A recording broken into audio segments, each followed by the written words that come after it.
guys, welcome to TFA Files TV. Murise kuma TV ese enyika tadzoka nedzimwe nhau dziri kupisa dziri kutenderera pa social media. City father baba Harare vachinyomba Passion Java panganai by birth vanyora pa Facebook pavo vakati Passion Java Cemetry, not Passion Java Records, a place where music career go to die. Unogwadziwa kuti ndakaramba ne career yangu, ndo zvatarwa nababa Harare. Vari kudedzera kuti inini ndakaramba waida kundipusisa ndikaramba kuti undipusise, ndo zviri kukurwadza manje inini handisi kuda necareer yangu. Vadedzera kuti iwewe haisi Passion Java Records, inonzi Passion Java Cemetry, nepamusaka pekuti ndiwo uri kuraya macareer evanhu. Vanhu vese vanouya kwauri ziva kuti macareer avo anobva apera. Munongoziva mega most of the people vanoenda kuna Passion Java vanorira, vamwe havariri, asi kana vakangotanga chete kudhira napanganai zivai kuti zvapera, zvadhakwa. Ndo zvavataura City father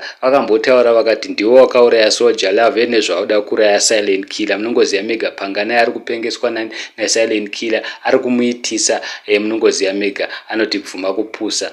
Saka Silent Killer akapusiswa, akutoshandiswa napanganai, asi baba Harare vazviramba. Vadedzera kuti iwewe yako hainzi Passion Java Records, inonzi Passion Java Cemetry, nekuti kunofa vanhu, unouraya vanhu, unouraya career yevanhu. Saka vanhu vazotaura zvinhu zvakawanda zvakasiyana siyana. Aripo mumwe munhu ati ndimi mapedza Passion Java pacareer nezvese nepap fashion. City father mumwe munhu akati tema ine matombo chife chimunhu mucho, mumwe munhu akati too deep, mumwe munhu ati haha ndo pane nyaya yacho, mumwe munhu akati nhasi panganai rinorara nebhutsu, mumwe munhu akati wamupedza haamuke uyu, mumwe munhu akati family. City father matora chimuti kutora Java kumuisa mufiriji chaimo akabva afreeze akatonhora. So guys, handizivi kuti unoti kudi vanhu vadedzera kuti panganai apa adyiwa 10-0.